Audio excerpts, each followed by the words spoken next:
Good morning sa atong mga suking tigpaminaw, ilabi na sa atong mga grade 10 students. Hello kaninyo mga langga. Among pong i-greet ng amo ang mga parents, guardians, ug uban pa atong i-greet Ma'am Lorraine and Ma'am Honey, ang atong very own supervisor si Sir Aaron. Hello dira kanimo sir.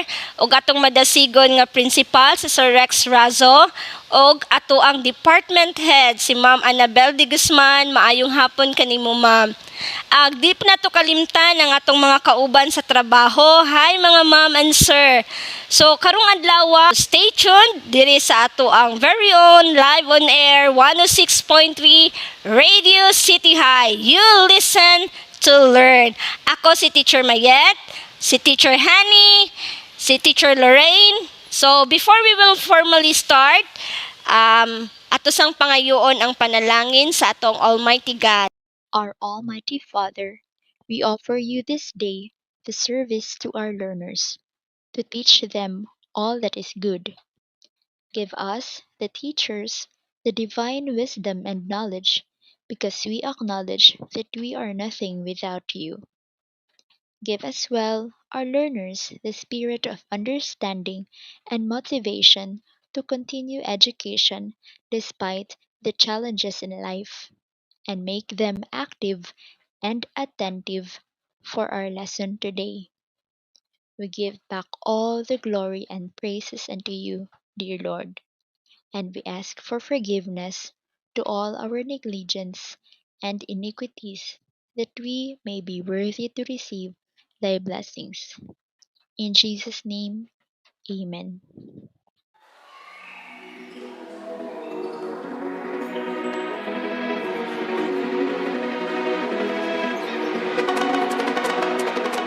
Division of polynomials using long division. Sa ato ang objectives karong adlaw is to divide polynomials using the long division. But before we will start, ato sang recall ang ato ang polynomial expression.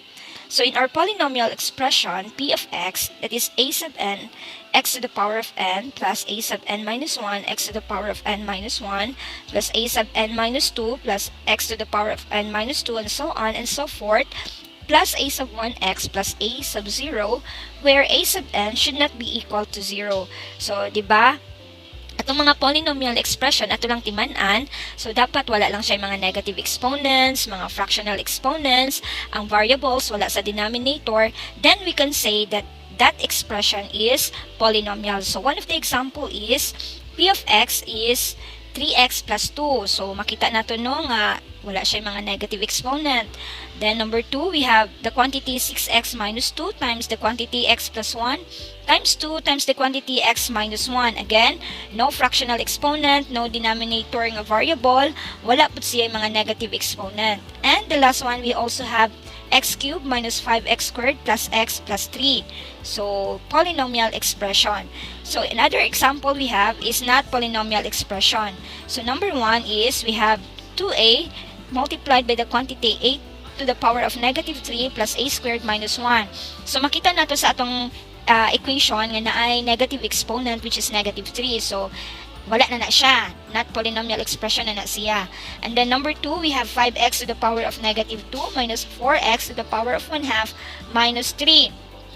So, duha ang iyahang balakid nga dili siya mahimong polynomial expression, the negative 2 and 1/2. So, and last one is 1 over x, which is x is naa sa denominator. A variable is in the denominator, so it is not polynomial expression.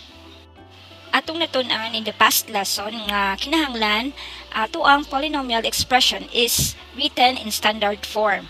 And then, ang degrees of polynomial function is determined now by the highest power of its terms. So, let's have an examples. Number 1, we have 5x cubed plus 2x squared plus 6. So, in this polynomial expression, we got 3 as the highest exponent or the degree of this polynomial expression. And then, followed by 2, and then 6, which is the constant. So, makita nato nga naka-standard form siya. Another example we have 4x squared plus 2x cubed minus x to the 4th plus 3. So, since 2 ang nag-una sa ato ang polynomial expression, then therefore, naa may 4 sa ikatulo nga term. So wala siya naka-written in standard form because the highest exponent there is 4. So dapat ato sa siyang i-rewrite into in standard form. Nganong ato ni siyang gi-recall kay ato ni siyang magamit when we divide polynomials using long division. Recalling the basics, so divide the following and write an equivalent equation following the given example. We have first 21 divided by 4. So ang 21 nato mao na ato ang dividend, ang 4 mao na ato ang divisor. So equal to 5, 5 is the quotient plus 1 over 4, that is the remainder. So kung ato nang i-rewrite equivalent to 21 equal to 5 times 4 plus 1. So 21 is the dividend, 5 is the quotient, 4 is the divisor, and then 1 is the remainder. So we also have an example, 26 divided by 4. So unsa man ang ato ang dividend ani, unsa ato ang divisor, unsa atong quotient, and remainder. So let's find out. Ikaduhang example, we also have 11 divided by 3. So, in our table now, atong i-fill in ang mga correct values. So, ang first item is done for you. We have equation, dividend, quotient, and remainder. So, sa atong 26 divided by 4, atong dividend is 26, atong quotient is 6, and the remainder is 2 over 4. Now, how about 11 divided by 3? So, 5 seconds para ma-identify na to ang quotient, remainder, and also the dividend.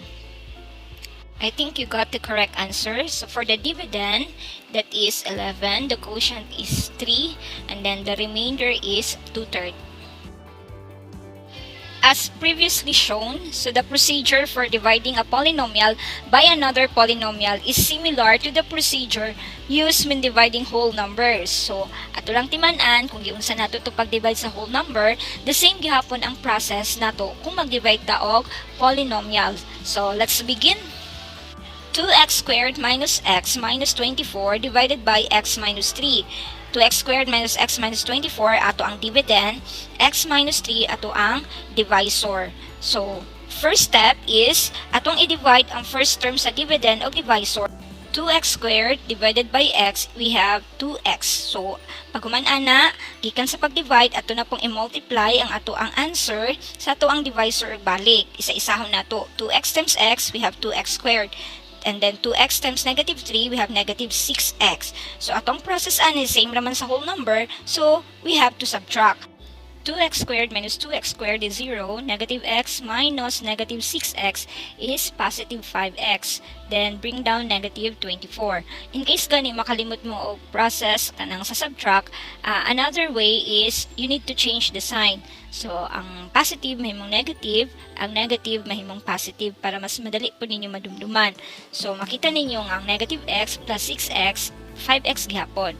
Bring down ang negative 24. So, the same process, balik, 5x divided by x, we have 5. So, multiplied by the divisor, 5 times the quantity of x minus 3, 5 times x is 5x, then 5 times negative 3 is negative 15. Again, subtract or pwede change the sign automatically. 5x minus 5x, so that is 0. So, ang negative 15, mahimang positive 15. Negative 24 plus 15, so that is negative 9. So, negative 9 now is the remainder. 2x plus 5 is the quotient.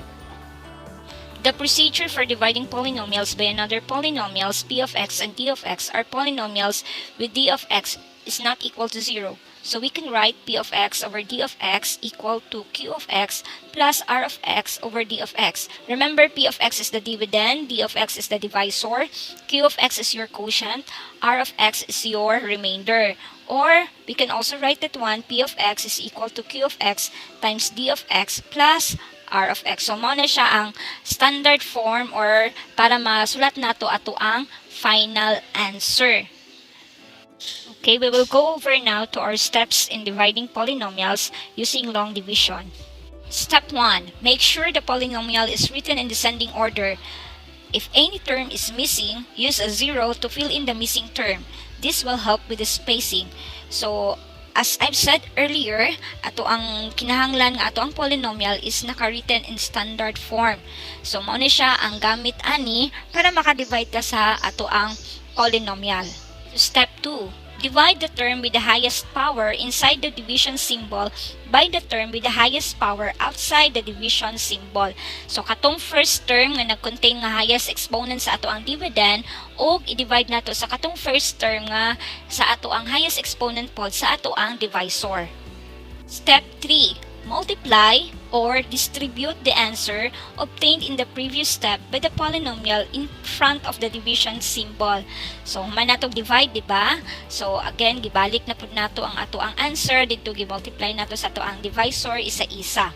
So, inana lang iyahang process. Step 4. Step 4. Subtract and bring down the next term. Step 5. Repeat steps 2, 3, and 4 until there are no more terms to bring down. And finally, write the final answer, and the term remaining after the last subtracted step is the remainder and must be written as a fraction in the final answer. So hatagtag another example para mas masabtan pagid nato. Divide 8x cubed plus 27 by 2x plus 3. So sa atong dividend nga 8x cubed plus 27, so wala siya x squared, wala po siya x. So ato siyang fill-inan sa ato ang pag-divide. 8x cubed plus 0x squared plus 0x, and then dito na dayon ang plus 27 nga ato ang constant. Then divided by 2x plus 3. So since complete na ang ato ang dividend, na fill-in na ang zeros, then we can start now. Again, go back to the first term. Sa atong dividend o sa atong divisor, 8x cubed divided by 2x, we have 4x squared. And then multiplied balik, 4x squared is a isahon, times 2x, we have 8x cubed. 4x squared times 3, we have 12x squared. Tuwada yung isubtract or simply change the sign. So 8x cubed minus 8x cubed, 0, 0x squared minus 12x squared. That is negative 12x squared. Bring down 0x and positive 27. Repeat the process. Negative 12x squared divided by 2x, the result is negative 6x. Negative 6x now, multiply the divisor 2x plus 3. So, isa-isahon, negative 6x times 2x, negative 12x squared. Negative 6x times 3, negative 18x. Then, subtract or automatic change the sign para mas dali. Negative 12 plus 12, so 0. And then, 0 plus 18. That is positive 18x, bring down to a positive 27. So again, balik na pod, 18x divided by 2x, the result is 9. 9 times 2x is 18x, and then 9 times 3 is positive 27. You change the sign, and then 18x minus 18x is 0, 27 minus 27 is 0. So simply, 0 is the remainder. Your dividend now is 8x cubed plus 27, and then our divisor is 2x plus 3. The quotient is 4x squared minus 6x plus 9, and lastly, the remainder is 0. So in long division, medyo taas ato ang process no in dividing our polynomials, pero napoy another way nga mas shorter nato ang ato ang procedure and what we call the synthetic division, which will be discussed to us by Ma'am Hani. Yes, that's right. Thank you, Ma'am Mayat. We now proceed to the method, and it is a shortcut method for the division of a polynomial by a linear divisor x minus r. And this is what we call the synthetic division. And without long division, we could find both quotients and remainders for division. Okay, we will illustrate this method in the next processes, in the next examples, to differentiate our long division by using synthetic division. But first, let us have this division algorithm for polynomials. It is a review because it has been given to us earlier by Ma'am Mayet. Okay, so if p of x is and d of x are polynomials, as you can see, and d of x is not equal to 0, then there exist unique polynomials q of x and r of x such that we know that p of x here is our dividend or the given polynomial, and d of x is our divisor. Again, d of x must be equal to 0, so our q of x is what we call the quotient, and our r of x is our remainder. And we can write this division algorithm for polynomials as this one. P of x divided by d of x is equal to the q of x plus r of x divided by d of x. Or if you are much comfortable to write as this one, p of x over d of x, you may do so, equals q of x plus r of x over d of x. So again, p of x here is our given polynomial, and d of x is our divisor, q of x is our end, and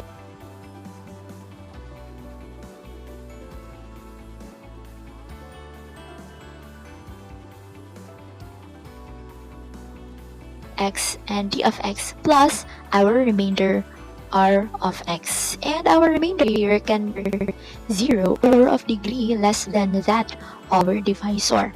So for an example, if we are to divide this polynomial 6x cubed plus 11x squared minus 4x minus 9 by our binomial x plus 2. Yes, again, so our dividend is the given polynomial 6x cubed plus 11x squared minus 4x minus 9, and our divisor is x plus 2. So in synthetic division, our first step is to solve for the 0 of our divisor, which is x plus 2. And we can solve that by equating our divisor to 0 and then solve for x. So if we equate x plus 2 by 0, we can obtain x as negative 2. And we will use negative 2 in our synthetic division, the 0 of our divisor. And then the next step is to look on our dividend and write the numerical coefficients of each terms. So if we are to look in each terms of our dividend, write only the numerical coefficients. Okay, so our first numerical coefficient for our first term is 6. So you write 6. Next numerical coefficient is 11, so we write 11. Next numerical coefficient is negative 4. And last numerical coefficient for our constant is negative 9. Okay, so after writing that down, we leave a space for the line for products, and then for the line of sums. So since this is the line of sums, we add 6 and 0, we get 6. And then to get for the line of our products, we multiply 6 and the 0 of our divisor, which is negative 2. So 6 times negative 2 is negative 12. So we write down our products in this line. Next step is to add this column. So we have 11 plus negative 12. We get negative 1. And then next step is to repeat the multiply and add steps until the last row is completed. So we have negative 1 times negative 2, we have 2. Negative 4 plus 2 is negative 2. And then negative 2 times negative 9 plus 4 is 5. So in synthetic division, we deal only with numbers and addition and multiplication operations. But these numbers here on this line numbers our numerical coefficients of our polynomials. But the last line here that we obtain, or the last line of numbers, these are also the coefficients of the quotient, polynomial, and our remainder. Now which one here are the polynomial remainder? Yes. And the last number is our remainder. So how are we going to identify our quotient using this numerical coefficient 6, negative 1, negative 2? Okay, so 6 is the numerical coefficient of the second degree. So the degree of our quotient depends on the degree of our dividend. Of our quotient is from the degree of our dividend. So it's up to the degree of our dividend. So since from our dividend, the degree is 3, subtracting 1 because we depend on linear divisor to our dividend. So we have, instead of cube, that is now a squared. So 6x squared. Instead of power of 3, we have a power of 2. Next, minus 1x in decreasing form. So we have x to the power of 1 and then minus 2x to the power of 0. And since x to the power of 1 or 1 times x can be expressed as x, so we write 6x squared minus x. And then since x to the power of 0 can be expressed as 1, so we could only write as 2. So 6x squared minus x minus 2 with a remainder negative 5. Again, this line here are the numerical coefficients of our quotient. And since the degree of our dividend is 3, so the degree of our quotient will be now in the second degree. And then since we write this in standard form, so we have 6x squared minus x minus 2 as our quotient with negative 5 as our remainder. So therefore, dividing our 6x cubed plus 11x squared minus 4x minus 9, we get the quotient 6x squared minus x minus 2, and then our divisor multiplied to it, x plus 2 minus the remainder 5. So this can be expressed using our division algorithm for polynomials. Let's have more example. Divide x to the power of 4 plus 3x cubed minus 3x plus 2 by x minus 2. So here we first equate our divisor to 0 to solve for x, that is 2. We will use 2 in our synthetic division. Next is to write down our numerical coefficient. So we have 1, we have 3, we have 0, we have negative 3, and we have 2. We write 0 as the numerical coefficient for our term with the variable x squared. So since x squared, it has 0 numerical coefficient that is needed in our process. So we have 1, 3, 0, negative 3, 2 as the numerical coefficients of our dividend. So we leave a space for our line for products and line for our addition, for our sum. And we draw a horizontal line. So next, we have now the step on adding and multiplying. Raise 1, and then for our product, 1 times 2, we get 2. And then add 3 plus 2, 5. 5 times 10. 0 plus 10 is 10. 10 times 2, we get 20. Negative 3 plus 20 is 17. 17 times 2 is 34. And 2 plus 34 is 36. So, since our degree for the dividend is 4, so we expect that the degree for our quotient is on the third degree, or we have x cubed. And then for our 5, we have plus 5x squared. For our 10, we have positive plus 10x. And for our 17, we have plus 17. And the last number 36 is our remainder. So we have a remainder of 36. So we can express this one as x to the power of 4 plus 3x cubed minus 3x plus 2 equals our quotient x cubed plus 5x squared plus 10x plus 17 times our divisor x minus 2 plus our remainder 36. Okay, for another example, we have 30x to the power of 5 minus 50x to the power of 4 minus 21x squared plus 29x minus 8 divided by 3x minus 5. So this time we have 3x minus 5 equals 0, equating that to 0 because we need to solve for the 0 of our divisor, and that is 5 over 3. So we will use 5 over 3 in our synthetic division, as well as the numerical coefficients of each of the terms in our dividend. So we have 30, we have negative 50, We also have 0. We also have negative 21. We also have 29 and negative 8. So do not forget that if we are to write the numerical coefficients of each terms with the missing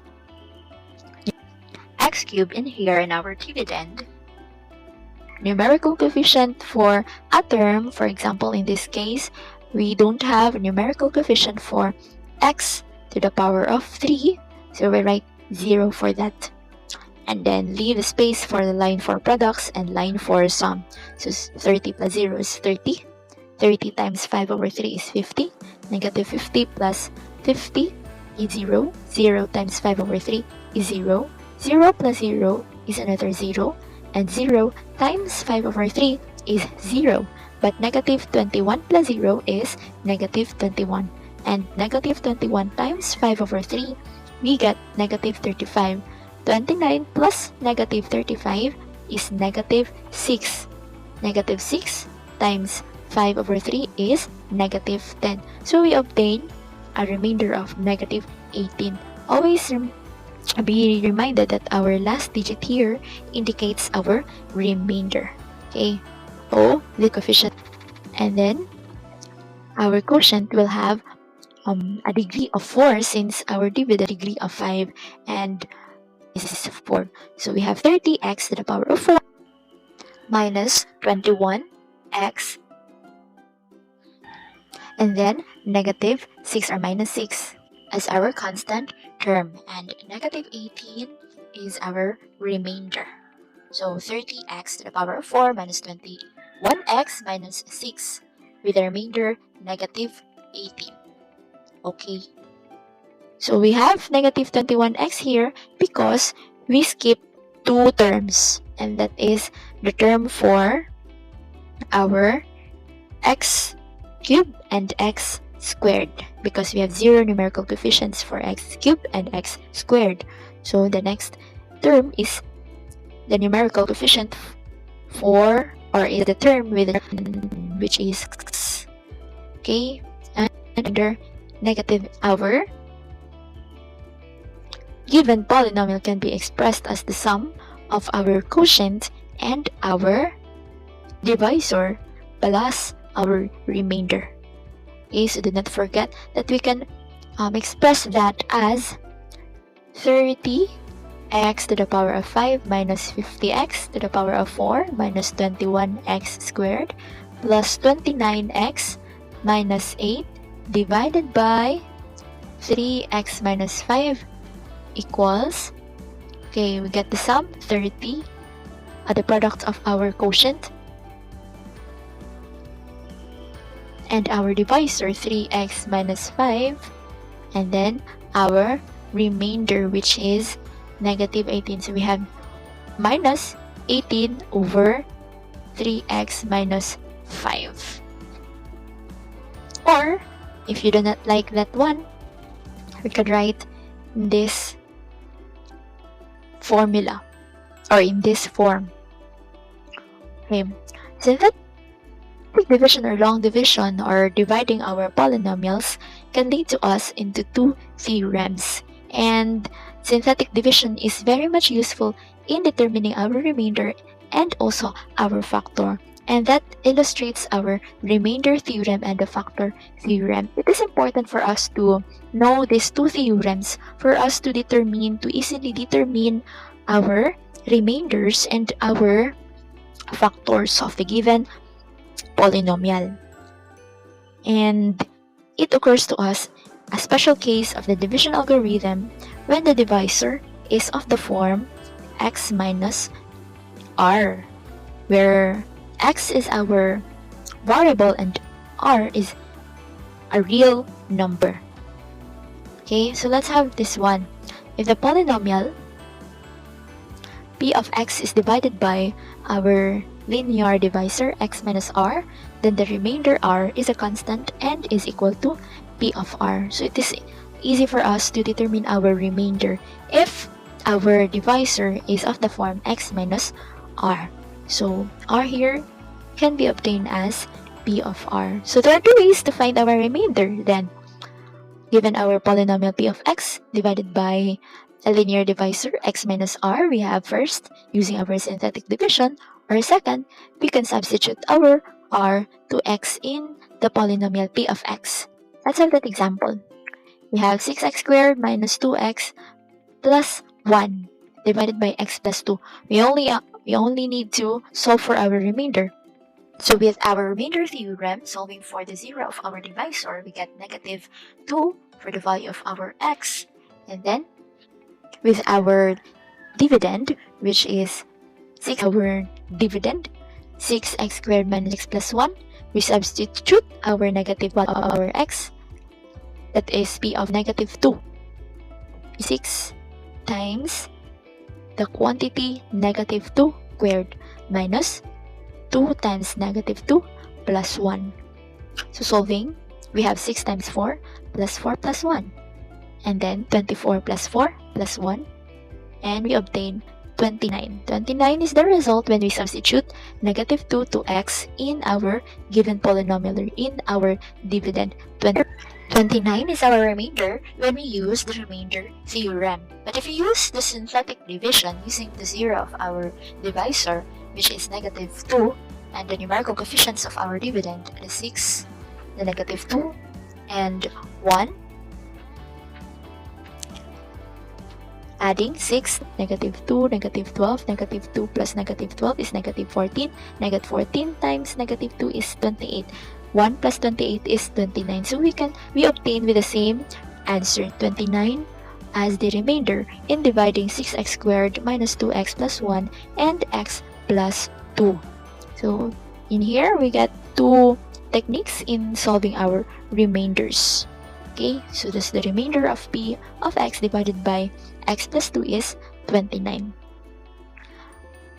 When we get another example, x to the power of 4 minus 3x squared plus 2 divided by x minus 4. Again, same process. We solve for the 0 of our divisor and then solve for our P of x, substituting our 0 of our divisor to our x. We obtain 212. Same thing also happens if we use our synthetic division. 4 as our 0 of our divisor, 1, 0, negative 3, and 0, and 2 as the numerical coefficients for our given dividend. So 1 times 4 is 4, 4 times 4 is 16, 13 times 4 is 52, 52 times 4 is 208, 208 plus 2 is 210. So we obtain the same remainder if we use the remainder theorem substituting, or if we use the synthetic division. So the remainder of P of x, the given polynomial, divided by x minus 4 is 210. Okay, what about the factor theorem? What it tells us is that if our polynomial x minus r, or our polynomial is divided by x minus r, our linear divisor, and the answer is 0 as its remainder, then we can say that x minus r is a factor. Okay, let's have that example. If you can show that x minus 1, if you can show that if we divide 3x cubed minus 8x squared plus 3x plus 2 divided by x minus 1, the remainder is 0, then we can say that x minus 1 is a factor. So that is how we're going to show our x minus 1 is a factor for the given polynomial. So using our remainder theorem again, we equate our divisor into 0 and solve for our 0 of the divisor. So that is 1. So substituting to our given polynomial, by using algebraic methods, we obtain P of 1 equals 0. And we can say that the remainder is 0. So x minus 1 is indeed a factor. So again, if substituting our 0 of the divisor to our polynomial gives us 0 remainder, so therefore our divisor is a factor. Okay, Lorraine will review to you some factoring of polynomials with the different methods you have discussed from the previous grade levels. Okay, so daghang salamat. Maayong pag again sa tanan. So ang ako ang topic karon is all about factoring. So ano sa sugdan nato ang discussion karon sa unsay root word sa word nga factoring. Okay, that is factor. So unsa man ning factor? Okay, ang factor are numbers. Example, 2 times 3 is equals to 6. Unsa man tong duha ka number nga akong gi-multiply nga nahimong 6. Correct. 2 ug 3. So kanang duha ka number nga 2 ug 3 nga akong gi-times, mao'y gitawag og factors. Ang 2 factor na siya sa 6, ang 3 factor pud siya sa 6. Kumbaga pa, kung ang duha ka number, duha, tulo, upat, isang pila, nga imong gi-multiply nga naay result, which is what we call product. Ang kato sila nga imong gi-multiply, mao'y mga gitawag og factors. Okay, another. Expressions like squared plus 4x plus 3. They also have factors. Ang pangutana unsaon kaha? So later I will discuss that one. So muna gitawag og factors. So karon unsa ba ning factoring? When you say factoring, it is the process of finding the factors. So isa ni siya ka proseso nga mangita ta sa factor. Finding, when you say factoring, finding what to multiply together to get an expression. So kung baga pa, mangita tag expression nga pag atong i-multiply, mahimo ani nga expression, mahimo result nga expression. So kato siya imong i-multiply mo to ang factors. Okay, another. When you say factoring, it is like splitting. Ato ibulag. Splitting an expression into a multiplication of simpler expressions. So kung baga pa, when you say factoring, imo siyang bulagon into a simpler expression. Simpler. Lowest term, kung baga pa. Okay, let's try one example. Factor 2y plus 6. So, pila ka terms here? There are 2. So, to factor 2y plus 6, we will have to look for the common factor. So, unsa may common factor sa 2y o 6? Kanang naa sa ilang duha, kung baga pa. So, that is 2. So, ato na yun ang igawas ang 2. Then, to get the other factor, kaning 2y, i-divide sa 2. Pila man, that is y. So, muna, isulat dira, y. Then again, 6 divided 2 equals 3. And that is plus 3. So, therefore, ang result or ang factor sa 2y plus 6 is equal to 2 times y plus 3. So, ang yung factors mo ang 2 o ang y plus 3. So, that is one example. Another example. Factor 3y squared plus 12y. So, unsa may common factor? Stay the same in number 1. Naa siya duha ka term, 3y squared o 12y. So, unsa may common factor karon sa 3y squared o 12y?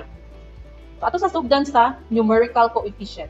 When you say numerical coefficient, kanang number tapad sa variable. That is 3 o 12. Unsay common nila? That is 3. Very good. Then another, unsa may common sa y squared o y?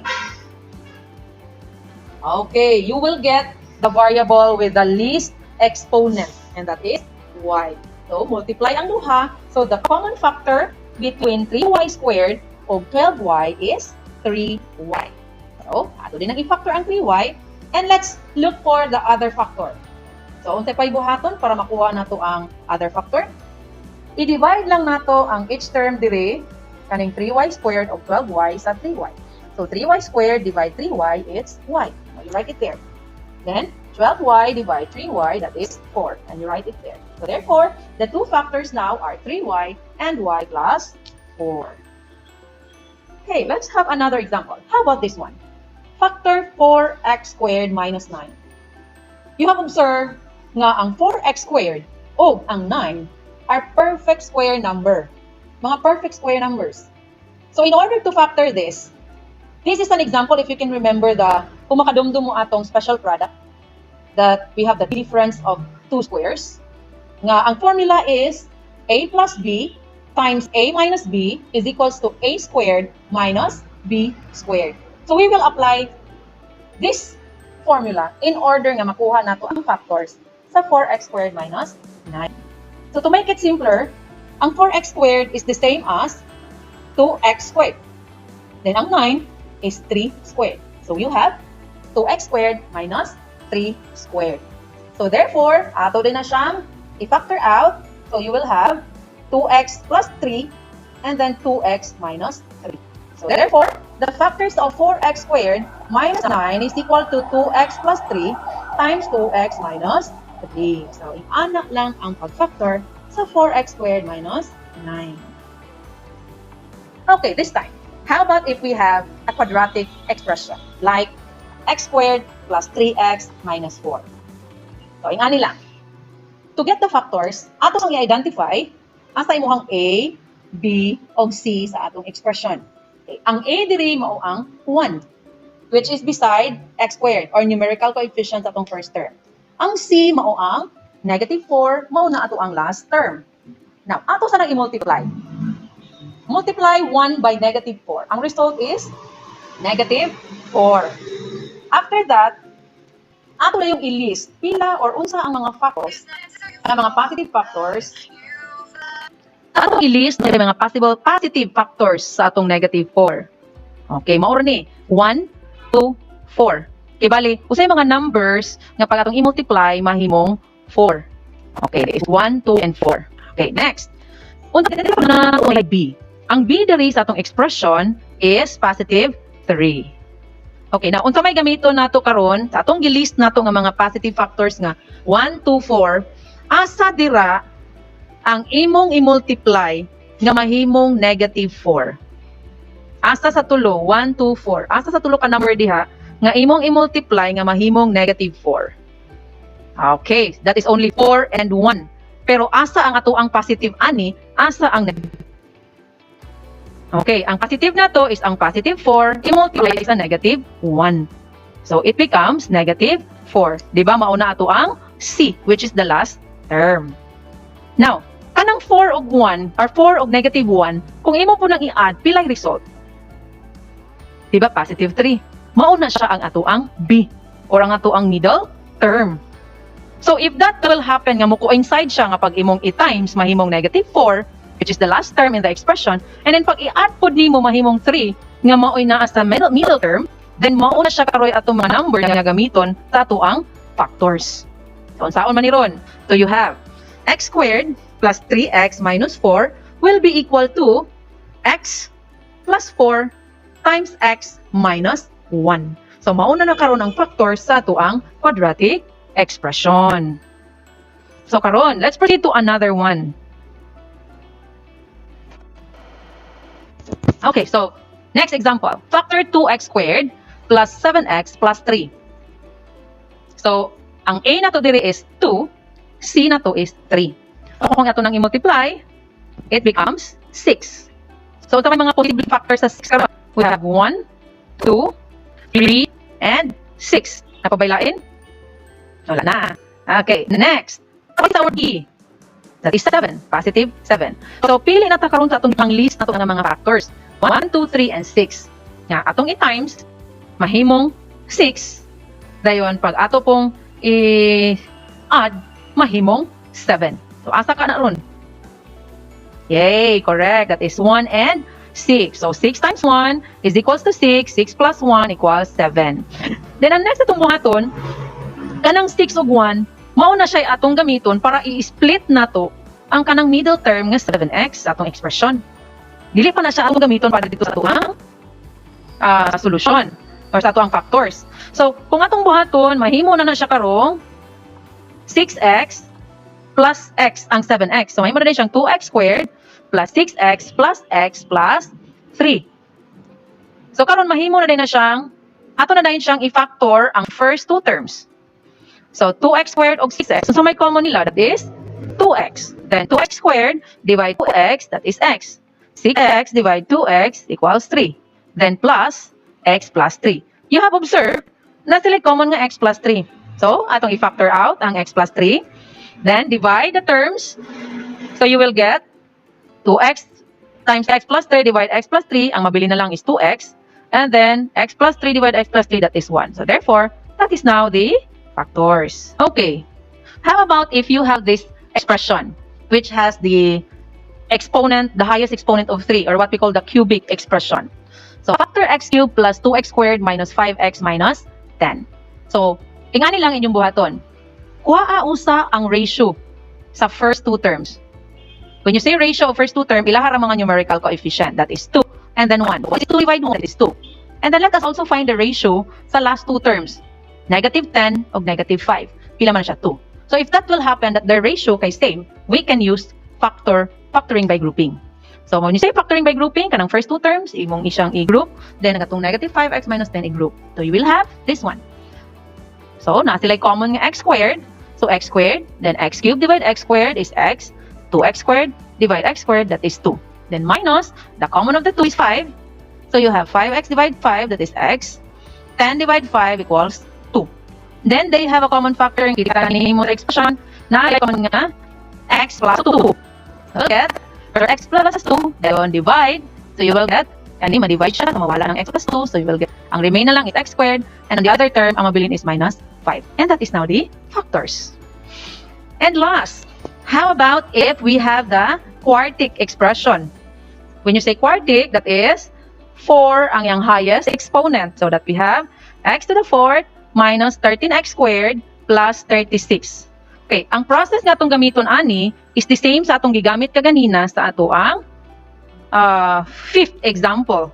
Katong sa atong quadratic example. Okay, now, ang atong last term dire is 36. So, if you will think of a number, now when you multiply becomes 36, and at the same time, okay, mahimo siyang 13. Two numbers, when you multiply, becomes 36. Then, imo po siyang i-add or i-subtract, mahimo siyang, or i-add rather, mahimo siyang 13. Okay, that is only 9 and 4. So, 9 times 4, it's 36. And then 9 plus 4, that is 13. So, muna itong gamiton karon.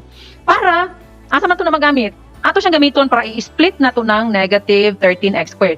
Atong gamiton ang 9 over 4. So it will become it will look like this. X to the 4th minus 4x squared minus 9x squared plus 36. Pwede po na nimo mabaylo. Pwede po siyang x to the 4th minus 9x squared minus 4x squared plus 36. Pareho ra sa result.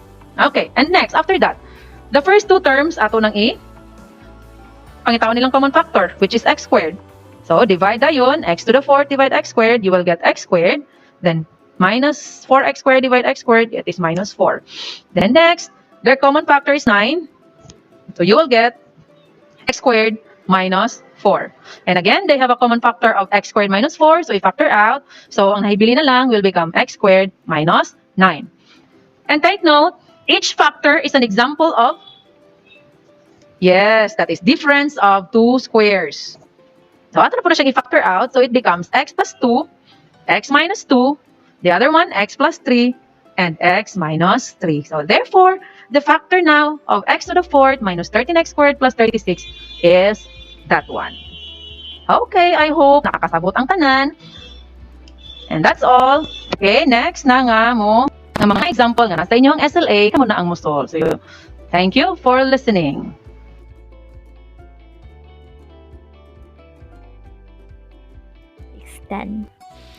Okay, that's all for today. We are happy and we are glad to serve you all grade 10 learners.